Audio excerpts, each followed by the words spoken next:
विकास sir आप सभी का वेलकम करता हूं।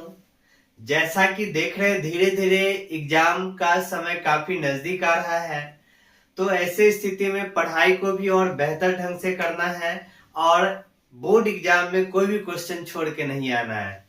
ठंड भी लग रहा होगा आप लोग को, लेकिन ठंड से घबराना नहीं है। ठंड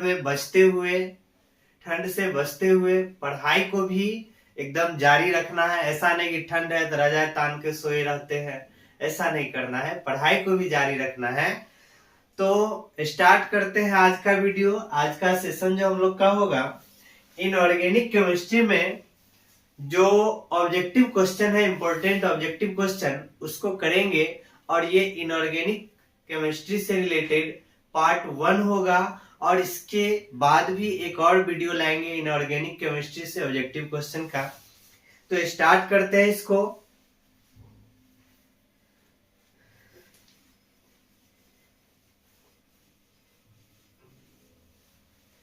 आज का जो सबसे पहला क्वेश्चन है वो आप लोग को बोर्ड पे दिख रहा है, तो इस क्वेश्चन को बनाइए और बताइए इसका क्या आंसर होगा। सब लोग बताइए, जल्दी जल्दी बताइए।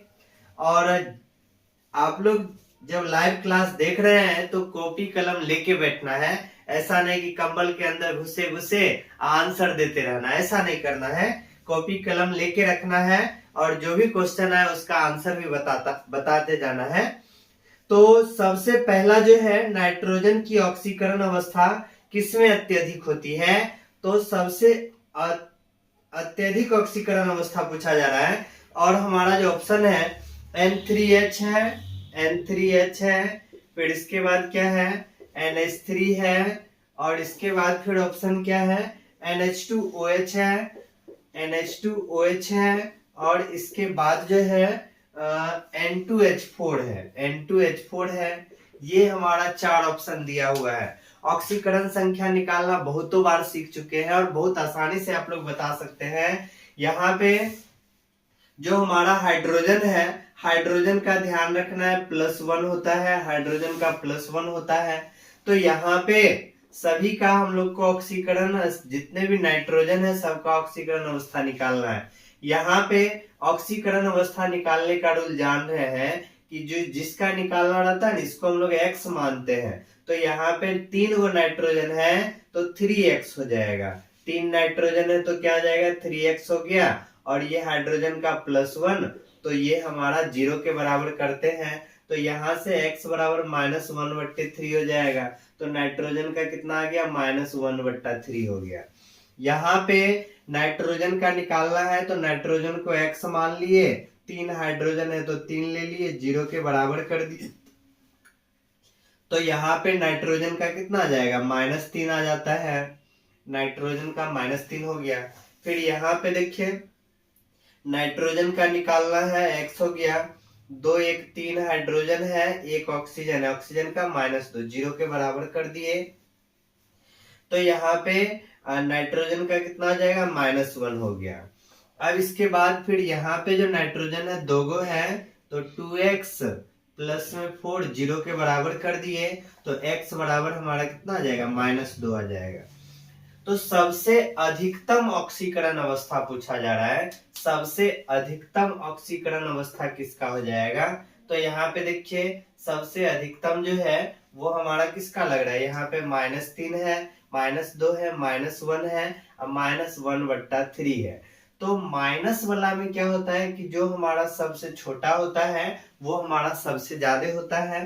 तो इस तरह से N3H जो है, यहाँ पे N3H यहाँ पे कितना है, -1/3 है। तो ये हमारा ऑक्सीकरण अवस्था क्या है, सबसे ज्यादा है। तो इस तरह से हमारा पहला का जो आंसर हो जाएगा वो हमारा कितना आ जाएगा, A नंबर हो गया।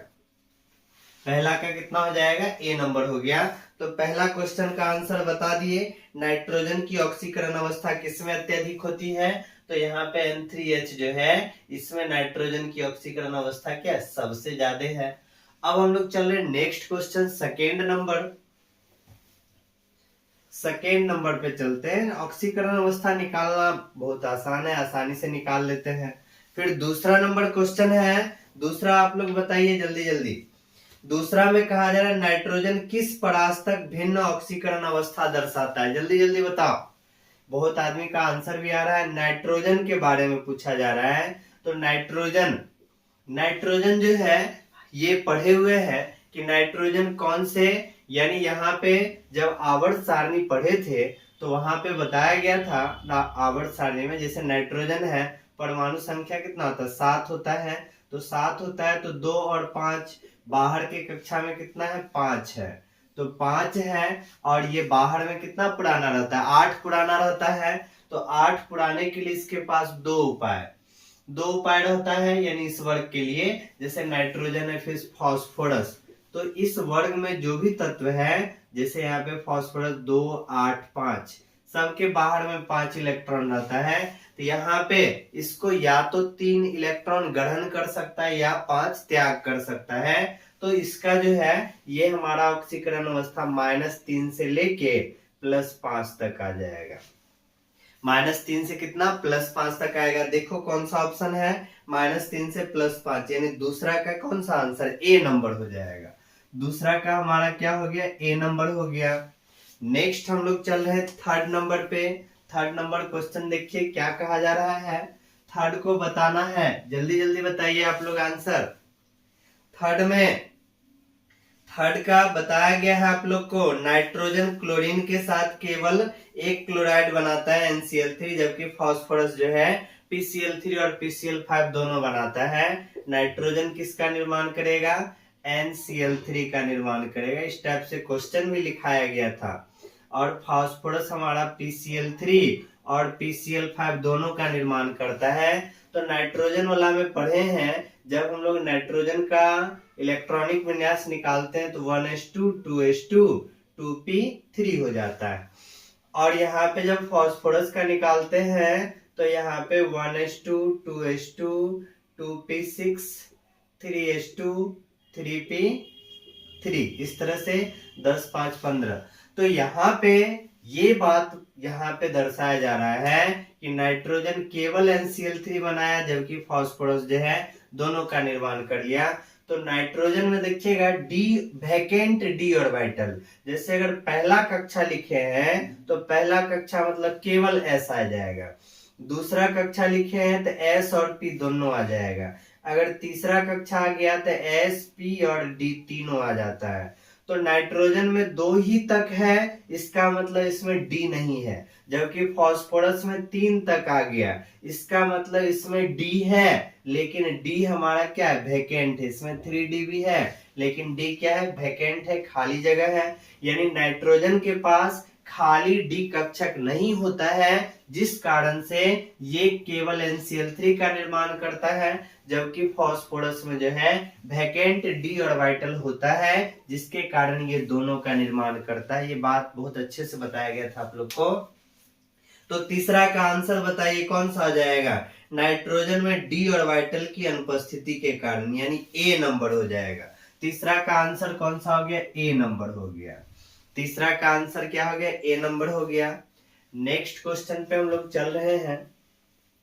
4 नंबर क्वेश्चन आप लोग को दिख रहा है। 4 का आंसर बताइए, बता दिए आप लोग। 4 का आंसर क्या है, निम्न में कौन सी स्पीसीज में अत्यधिक द्विध्रुव आघूर्ण होता है। यहाँ पे हमारा ऑप्शन क्या सब है, SbH3 है, PH3 है, SbH3 है, PH3 है, इसके बाद क्या सब है, NH3 है और ASH3 है। NH3 है और ASH3 है। ये देखिए यहाँ पे ऑप्शन है द्विध्रुव आघूर्ण किसका सबसे ज्यादा, ये पूछा जा रहा है। यहाँ पे पूछा जा रहा है द्विध्रुव आघूर्ण होता है सबसे ज्यादा होता है किसका। तो यहाँ पे देखिए इस सब में एक हमारा NH3 जो है यही हाइड्रोजन बंधन का निर्माण कर रहा है, हाइड्रोजन बंधन का निर्माण कर रहा है। यहाँ पे जो नाइट्रोजन है ये हमारा हाइड्रोजन बंधन का निर्माण कर रहा है। और यहाँ पे एक चीज पढ़े हैं कि जो हमारा सबसे ज्यादा उच्च विद्युत ऋणात्मक तत्व होता है, उच्च विद्युत ऋणात्मक तत्व में फ्लोरीन आ गया, ऑक्सीजन आ गया और नाइट्रोजन आ गया। ये सब हमारा उच्च विद्युत ऋणात्मक तत्व होता है।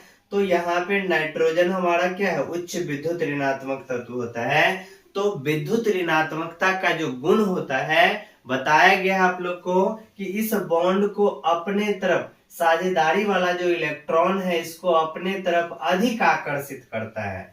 विद्युत ऋणात्मकता, जो जितना ज्यादा विद्युत ऋणात्मक होगा वो साझेदारी वाले इलेक्ट्रॉन को उतना ही अपने तरफ आकर्षित करेगा।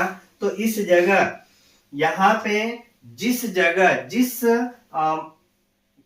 या कंपाउंड में सबसे ज्यादा विद्युत ऋणात्मक है वो साझेदारी वाला इलेक्ट्रॉन को ज्यादा खींचेगा, और ज्यादा खींचा तो उसका द्विध्रुव आघूर्ण भी क्या हो जाएगा, सबसे ज्यादा हो जाएगा। तो यहाँ पे नाइट्रोजन जो है इस साझेदारी वाले इलेक्ट्रॉन को सबसे ज्यादा खींच रहा है, सबसे ज्यादा खींच रहा है क्योंकि इसका विद्युत ऋणात्मकता क्या है, सबसे ज्यादा है। इसलिए यहाँ पे NH3 का द्विध्रुव आघूर्ण क्या हो जाएगा, सबसे ज्यादा हो जाएगा। तो हमारा चौथा का आंसर देखिए कौन सा हो जाएगा, सी नंबर। तो जो जो स्टूडेंट सी लगाए हैं उनका सही है, जो जो सी लगाए उनका सही है। तो यहाँ पे देखिए अब हम लोग नेक्स्ट क्वेश्चन की तरफ बढ़ रहे हैं। नेक्स्ट क्वेश्चन है 5 नंबर। 5 नंबर क्वेश्चन में देखिए क्या बोला जा रहा है। 5 में बोला जा रहा है, ऐसा कहा जाता है कि अमोनिया की बोतल को कुछ समय के लिए बर्फ में ठंडा करने के पश्चात खोलना चाहिए, क्योंकि तो अमोनिया जो होता है, अमोनिया NH3, अमोनिया जो होता है इसका वाष्प दाब, इसका जो वाष्प दाब होता है वो ज्यादा होता है। अमोनिया जिस बोतल में बंद है इसका वाष्प दाब जो हमारा बाहर का वाष्प दाब होता है उससे इसका ज्यादा होता है। तो ज्यादा होता है जिस कारण से इसको कुछ देर अगर ठंडा कर देते हैं तो इसके वाष्प दाब में क्या आता है, कमी आता है। उसके बाद खोलते हैं तो ये बहुत तेजी के साथ, यानी पूरा भागता नहीं है। अगर डायरेक्ट खोल देंगे तो पूरा एकदम बहुत तेजी से भागेगा। इस कारण से तो यहाँ पे इसके अंदर का, यानी बोतल के अंदर का वाष्प दाब क्या होता है, बहुत ज्यादा होता है। इस कारण से इसको क्या किया जाता है, ठंडा किया जाता है। कौन सा ऑप्शन होगा, ए नंबर हो जाएगा। इसका वाष्प दाब क्या होता है, उच्च होता है। तो 5वां का आंसर क्या हो जाएगा, ए नंबर हो गया। 5वां का आंसर ए नंबर। नेक्स्ट 6ठा नंबर। 6 नंबर में देखिए क्या कहा जा रहा है, निम्नलिखित में कौन सा यौगिक गर्म करने पर अमोनिया नहीं देगा, अमोनिया नहीं देगा उसको कह रहा है खोजने के लिए। तो ए नंबर जो है इसको गर्म करेंगे तो अमोनिया मिल जाएगा। बी नंबर जो है इसको भी गर्म करने पे अमोनिया मिल जाएगा। सी में हमारा NH4NO2 है, NH4 है, NO2 है, NH4 है और NO2 है। जब इसको हम लोग गर्म करेंगे तो गर्म करने के लिए निश्चित रूप से जल निकलेगा। तो जल निकल गया, लेकिन यहाँ 4 हाइड्रोजन है, यहाँ पे 2 गो है, तो इस तरह से 2 लगा दिए तो हमारा 4 हाइड्रोजन और 2 ऑक्सीजन तो हो गया। बच क्या गया, 2 गो नाइट्रोजन बच गया, तो यहाँ पे N2। तो यही हमारा NH4NO2 जो है ये अमोनिया नहीं देगा। ये क्या दे रहा है, डाई नाइट्रोजन यानी N2 दे रहा है, N2 दे रहा है। इसका जो डी ऑप्शन है NH4Cl, तो ये अमोनिया दे देगा NH3HCl, तो अमोनिया यहाँ पे निकल जाएगा। तो हमको कह रहा है कौन अमोनिया नहीं देगा, तो कौन सा आंसर हो जाएगा, सी नंबर आंसर हो जाएगा। सी एकदम बिल्कुल राइट है। तो यहाँ पे 6ठा का क्या आंसर आ गया, सी नंबर आ गया, सी नंबर। फिर नेक्स्ट क्वेश्चन, नेक्स्ट क्वेश्चन देखिए। नेक्स्ट क्वेश्चन में क्या कहा जा रहा है, 7वां नंबर। 7वां नंबर देखिए, 7 में बोला जा रहा है निम्न में से कौन सा ऑक्साइड नाइट्रस अम्ल का एनहाइड्राइड होता है। नाइट्रस अम्ल का एनहाइड्राइड, नाइट्रस अम्ल क्या हो गया, HNO2 हो गया, HNO2 हो गया। एनहाइड्राइड, एनहाइड्राइड मतलब सबसे पहले समझो एनहाइड्राइड क्या होता है। एनहाइड्राइड मतलब हो गया कि जहां जल नहीं होना चाहिए, मतलब इससे जल को निकाल देना है।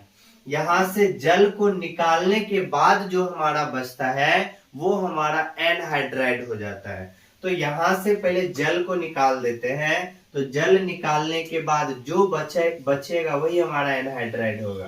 तो यहां से जब जल निकालते हैं तो जल कैसे, H2O निकल गया, H2O निकल गया। यहाँ पे देखो 2 हाइड्रोजन है, यहाँ 1 है, तो यहाँ पे भी हम लोग 2 लगा देंगे। अब हमारा ऑक्सीजन कितना हो गया, यहाँ पे ऑक्सीजन 4 हो गया और नाइट्रोजन कितना हो गया, 2 हो गया। तो नाइट्रोजन हमारा 2 होना चाहिए, 2 नाइट्रोजन हो गया। और फिर टोटल 4 ऑक्सीजन है, 4 ऑक्सीजन में एक ऑक्सीजन तो यहाँ पे है और कितना देना पड़ेगा, 3 ऑक्सीजन यहाँ पे रखना पड़ेगा। देखो बहुत आसान है। जो हमारा यहाँ पे HNO2 है, इसमें से क्या निकाल दिए, जल निकाल दिए। जल निकाल दिए तो यहाँ 2 हाइड्रोजन था, इस कारण से यहाँ 2 लगा दिए। अब इसके बाद 2 हाइड्रोजन तो यहाँ पे है, अब 2 लगाने से यहाँ नाइट्रोजन 2 हो गया, नाइट्रोजन 2 लिख दिए। ऑक्सीजन हमारा 4 है, तो जिसमें एक O तो है, 3 यहाँ पे रख देना है। तो N2O3 जो है ना, यही हमारा एनहाइड्राइड हो गया। N2O3 खोजो कौन सा ऑप्शन है। तो यहाँ पे जो हमारा 7वां नंबर है, तो 7वां में क्या है, A number, N2O3 A number में ही है, N2A3।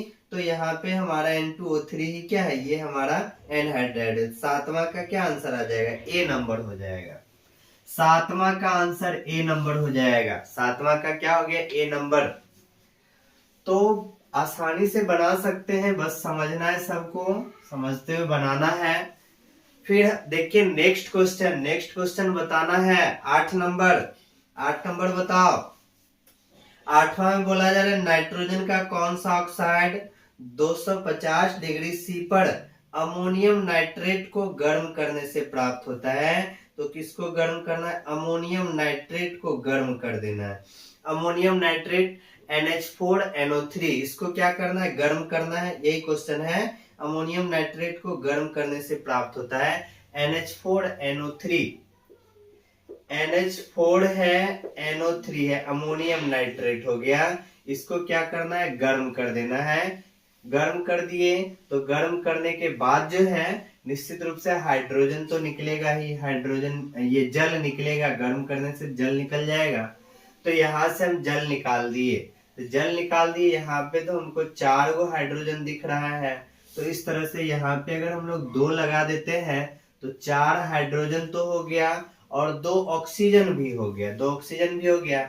इधर बचा क्या, 2 नाइट्रोजन बच गया, 2 नाइट्रोजन बच गया और 2 ऑक्सीजन तो हो ही गया और यहाँ पे 3 है, तो कितना ऑक्सीजन बच गया, 1 ऑक्सीजन बच गया।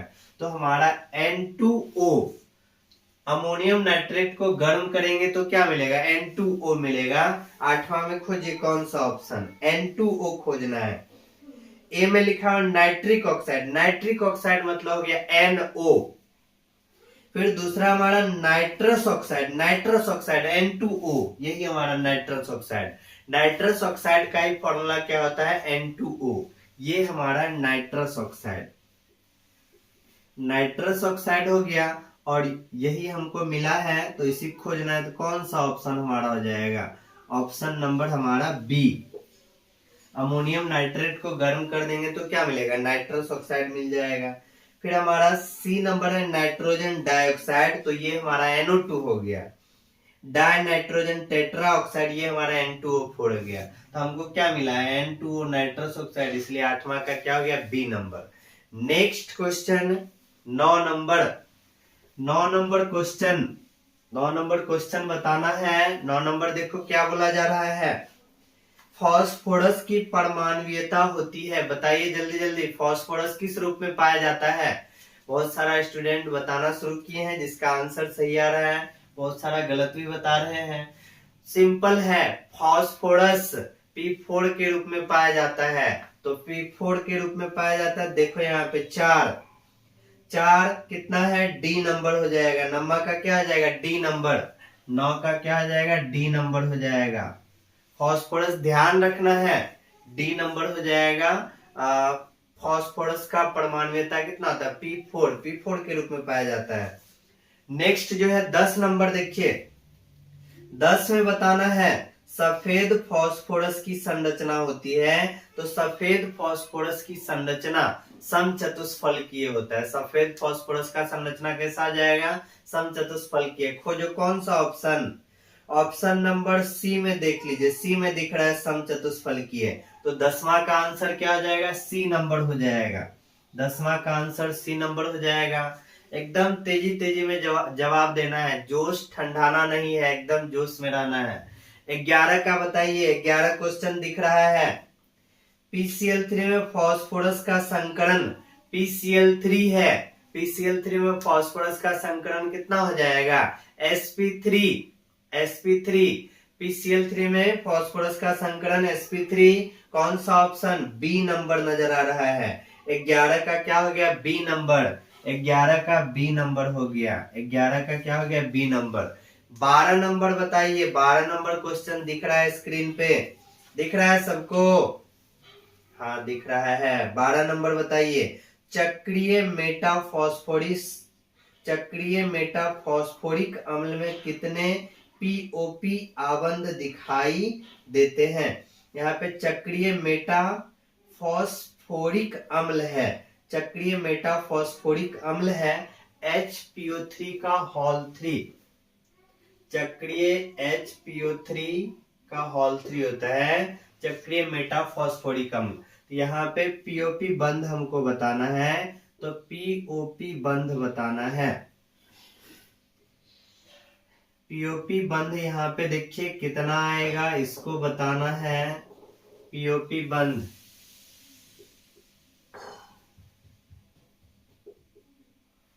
पीओपी बंध यहाँ पे बताना है।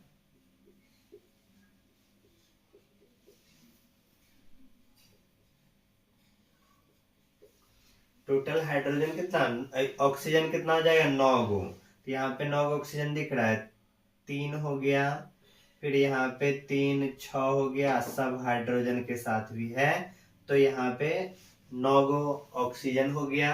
फिर हाइड्रोजन हमारा 3 है, तो 3 हाइड्रोजन दिख रहा है, 3 हमारा फास्फोरस है, 3 फास्फोरस भी दिख रहा है। यही है हमारा चक्रीय मेटाफॉस्फोरिक अम्ल। पीओपी बंध कह रहा है, पीओपी बंध कह रहा है, फास्फोरस ऑक्सीजन और फास्फोरस बंध। तो पीओपी बंध जो है, एक बंध हमारा ये हो गया, फिर दूसरा हमारा ये हो गया, और तीसरा हमारा ये हो गया। टोटल पीओपी बंध कितना हो गया? 3 हो गया, 3 गो टोटल पीओपी बंध है।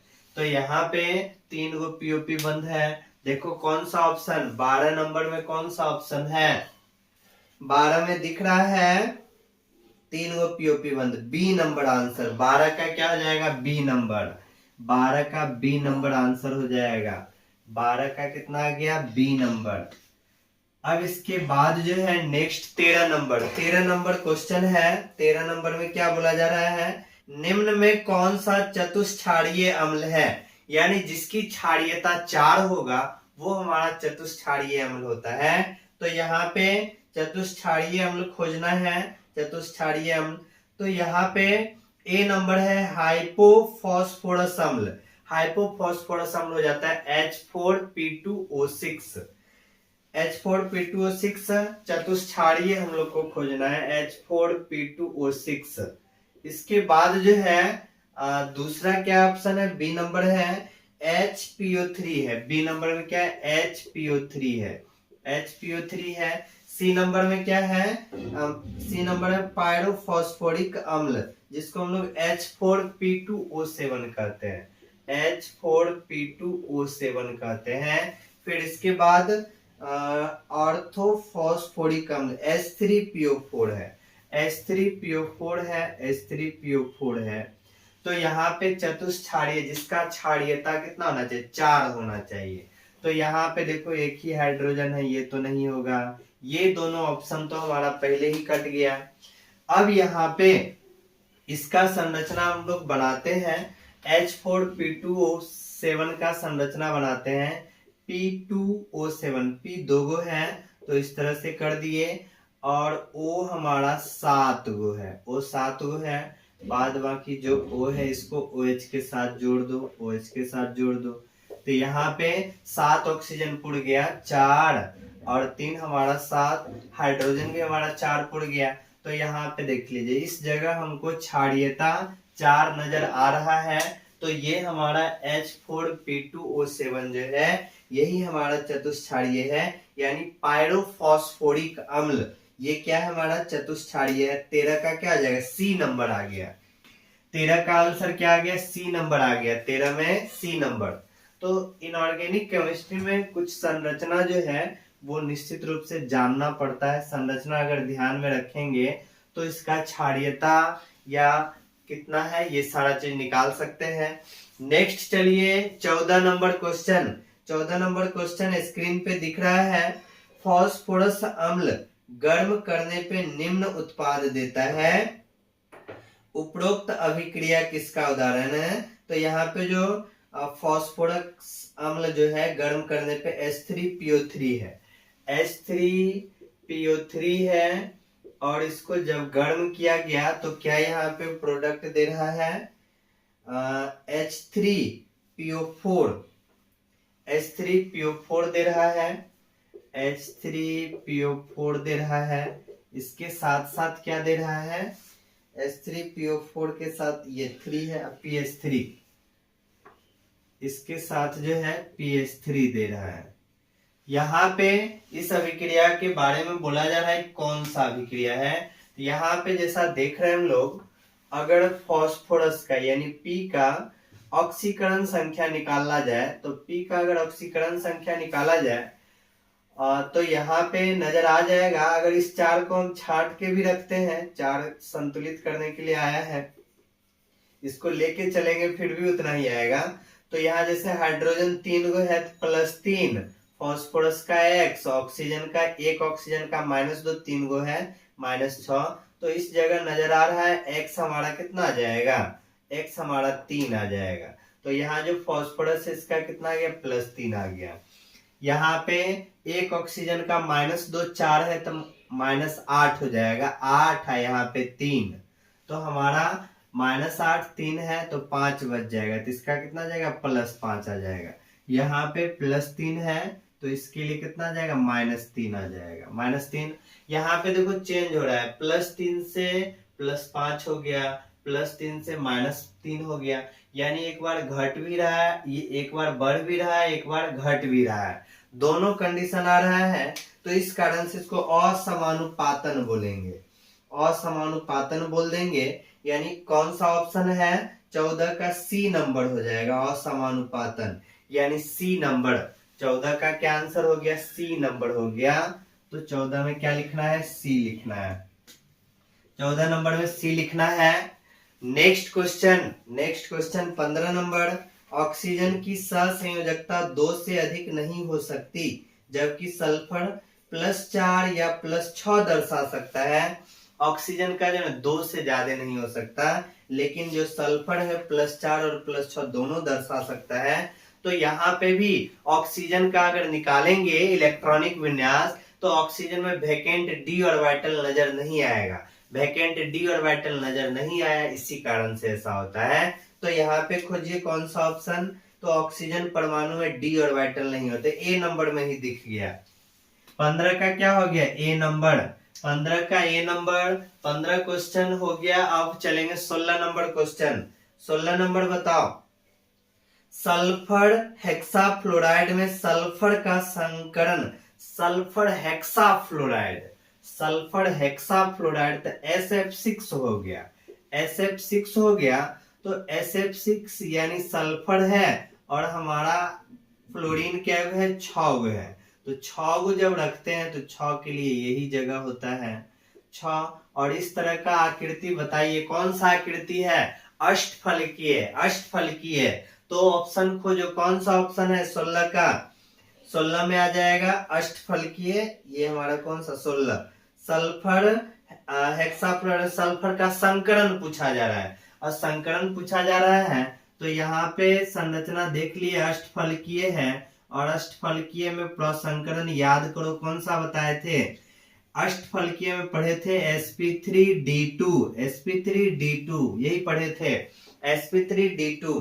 कौन सा ऑप्शन है, बी नंबर में नजर आ रहा है। 16 का क्या हो जाएगा, बी नंबर, 16 का बी, जो बी लगाए हैं एकदम सही है, 16 का बी हो गया।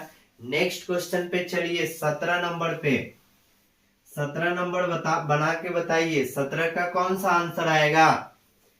17 नंबर, KClO3 को गर्म करने पे हम लोग क्या पाते हैं, KClO3 है, KClO3 है, KClO3 है, इसको जैसे ही गर्म करेंगे तो दोनों का दोनों अलग हो जाएगा, KCl अलग हो गया और हमारा ऑक्सीजन अलग हो जाएगा। जब दोनों अलग हो गया तो यहाँ पे संतुलित करना है, ऑक्सीजन 3 है, इधर ऑक्सीजन 2 है, यहाँ 3 लगा दो, यहाँ 2 लगा देते हैं, तो हमारा KCl 2 हो गया। तो यहाँ पे जब KClO3 को गर्म करेंगे तो KCl और O2 मिलेगा। देखो कौन सा ऑप्शन, 17 का कौन सा ऑप्शन, 17 के बी नंबर में नजर आ रहा है KCl plus O2, KCl plus O2 ये संतुलित करने के लिए दिए हैं, संतुलित करने के लिए KCl plus O2 B number में नजर आ गया। तो 17 का हमारा आंसर कौन सा हो जाएगा, बी नंबर हो गया। 17 का क्या हो गया, B number. Next 18 number, 18 number बताना है, 18 नंबर क्वेश्चन जल्दी जल्दी बताइए। अभी 30 क्वेश्चन तक बनाना है, अभी से ही बहुत सारे विद्यार्थी को ठंड लगना शुरू हो गया है, ठंड नहीं लगना चाहिए, जल्दी जल्दी बताना है। 18 नंबर H2SO4 है, H2SO4 बहुत हल्का क्वेश्चन है। H2SO4 का नाम जान रहे हैं, सल्फ्यूरिक अम्ल, तो सल्फ्यूरिक अम्ल है तो ये क्या हो जाएगा, अम्ल हो जाएगा। तो हमारा कौन सा ऑप्शन दिख रहा है, एकदम ए नंबर में दिख रहा है, पहला में ही दिख रहा है अम्ल। तो 18 का क्या हो जाएगा, ए नंबर हो जाएगा, 18 का ए नंबर। 19 नंबर क्वेश्चन, 19 नंबर, 19 बताना है, सोडियम आवर्त सारणी में किस ग्रुप, ग्रुप मतलब क्या हो गया, वर्ग, ग्रुप का हिंदी क्या होता है, वर्ग।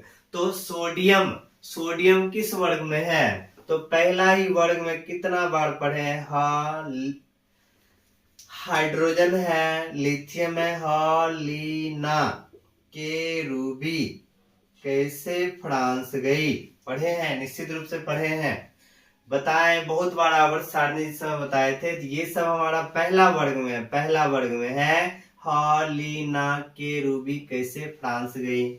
तो इस तरह से तो सोडियम हमारा किस में, पहला ही वर्ग में, सोडियम किस वर्ग में, पहला ही वर्ग में। तो 19 नंबर में देखो कौन सा है, 19 नंबर ग्रुप 1 यानी पहला वर्ग। तो 19 का क्या हो जाएगा, ए नंबर हो गया, 19 का क्या आ गया, हमारा ए नंबर आ गया। नेक्स्ट हम लोग चल रहे हैं 20 नंबर क्वेश्चन पे। 20 नंबर क्वेश्चन बताना है, 20 नंबर बता दिया आप लोग, ये भी बहुत हल्का क्वेश्चन है। बल्बों में भरने हेतु उत्कृष्ट गैस यानी अक्रिय गैस, बल्ब में कौन सा गैस भरा जाता है, तो आर्गन गैस भरा जाता है, बल्ब में आर्गन गैस भरा जाता है। कौन सा ऑप्शन है, सी नंबर में दिख रहा है आर्गन, सी नंबर में दिख गया तो सी में एकदम टिक लगा देना है। 20 का कौन सा आ जाएगा, सी नंबर आ गया, 20 का सी है। 21 नंबर पे चलिए, 21 नंबर दिख रहा है क्वेश्चन, 21 है, गोताखोर O2 के साथ मिलाकर ले जाते हैं। तो गोताखोर जो होता है, गोताखोर, गोताखोर मतलब हो गया कि समुद्र में जो है व्यक्ति देखते होगा, बहुत सारा सिनेमा में दिखाया जाता है, गोताखोर मतलब समुद्र के अंदर एकदम सूट उट पहन के, मतलब समुद्र के अंदर जो जाता है तो उसके पीठ पे जो सिलेंडर होता है उसमें ऑक्सीजन के साथ साथ हमारा कौन सा गैस भरा रहता है, तो हीलियम गैस भी भरा रहता है। तो हीलियम गैस इसलिए भरा रहता है क्योंकि समुद्र के अंदर जाने के बाद शरीर में जो थकान, यानी अगर ये गैस नहीं रहेगा तो उसका शरीर बहुत ज्यादा दर्द करेगा, तो इस कारण से ऑक्सीजन के साथ साथ हीलियम गैस भी रहता है। तो देखिए 20 नंबर का क्या हो जाएगा, ए नंबर हो जाएगा, 20 का आंसर क्या हो गया, ए नंबर, 20 का ए। अब इसके बाद ये 21 का ए, 21 का नहीं, 20 तो हो चुका था, 21 का ए हो गया। 22 नंबर, 22 नंबर में क्या कहा जा रहा है, 22 नंबर क्वेश्चन बताना है। 22 में बोला जा रहा है हीलियम का मुख्य स्रोत होता है, तो हीलियम का मुख्य स्रोत हमारा क्या आ जाएगा, सी यानी सूर्य। हीलियम का मुख्य स्रोत क्या आ जाता है, सूर्य होता है, सूर्य में भी बहुत सारा हीलियम रहता है। तो इस तरह से हमारा आंसर क्या हो जाएगा, सी नंबर। 22 का क्या हो गया, सी नंबर, 22 का क्या आ गया, सी। नेक्स्ट हम लोग चल रहे हैं 23 नंबर। 23 नंबर बताइए, 23 में बोला जा रहा है प्रबलतम ऑक्सीकारक पूछा जा रहा है, तो फ्लोरीन हो जाएगा, फ्लोरीन, प्रबलतम ऑक्सीकारक पूछ दिया है, तो यहाँ पे क्या आ जाएगा, फ्लोरीन हो जाएगा, F2। तो 23 का हमारा कौन सा आंसर हो गया? ए नंबर हो गया। 23 का ए, 23 का ए, जल्दी जल्दी बताना है। 24 नंबर, 24 में है त्रिक्षारकीय अम्ल है। त्रिक्षारकीय अम्ल बताना है। तो त्रिक्षारकीय यानी यहाँ पे 3, जिसका क्षारीयता कितना आना चाहिए? 3। तो यहाँ पे संरचना बनाना पड़ेगा। तो यहाँ पे जो हमारा ए नंबर ऑप्शन है H3PO4, यही है, H3PO4 है, H3PO4 है। तो H3PO4 है, इसका संरचना बनाते हैं। H3 है, PO4 है, यहाँ पे ऑक्सीजन 4 और H3 है, हाइड्रोजन 3 है, हाइड्रोजन 3 है।